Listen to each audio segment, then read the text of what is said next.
Kalau lu mau cepet bisa suatu bahasa asing, gue mau lu paham bahwa belajar bahasa itu terdiri dari dua komponen, input dan output.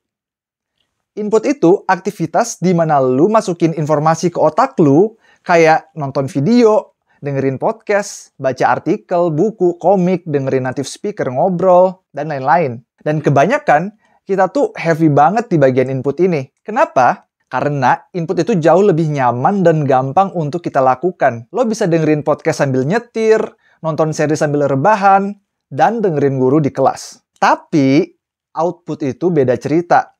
Output itu aktivitas di mana lu harus memproses informasi yang udah lu punya di otak lu, terus lu keluarin dalam bentuk tulisan atau lisan. Oke? Jadi pas kalian ngobrol, ikut diskusi, dan nulis ya, itu semua aktivitas output. Dan output itu jauh lebih susah. Karena pas kita melakukan aktivitas output, kita tuh dipaksa buat make otak kita untuk keluarin kosakata yang udah kita serap sebelumnya. Kita harus ngebentuk kalimat secara spontan, ngatur grammar real time, dan lain sebagainya.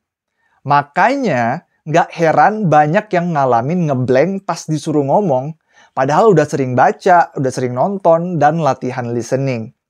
Menurut gue pribadi, sebanyak apapun kita nonton, baca, dan latihan listening, kita nggak akan merasa jago dalam suatu bahasa kalau kita tuh belum bisa lancar ngobrol dan berkomunikasi menggunakan bahasa tersebut. Lu nggak akan merasa jago, lu nggak akan merasa fasih dalam suatu bahasa kalau lu jarang melakukan aktivitas output. Karena semakin sering lu melakukan aktivitas output, semakin sering lu melatih otak lu buat ngeluarin kata-kata yang udah lu pelajari. Ibaratnya lu main di hutan atau naik gunung.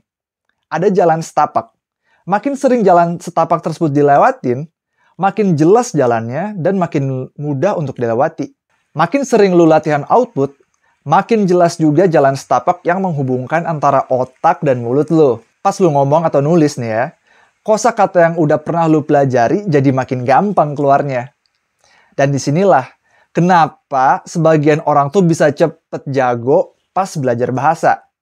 Karena mereka tuh lebih banyak melakukan aktivitas output dibanding kita yang terlanjur nyaman melakukan aktivitas input.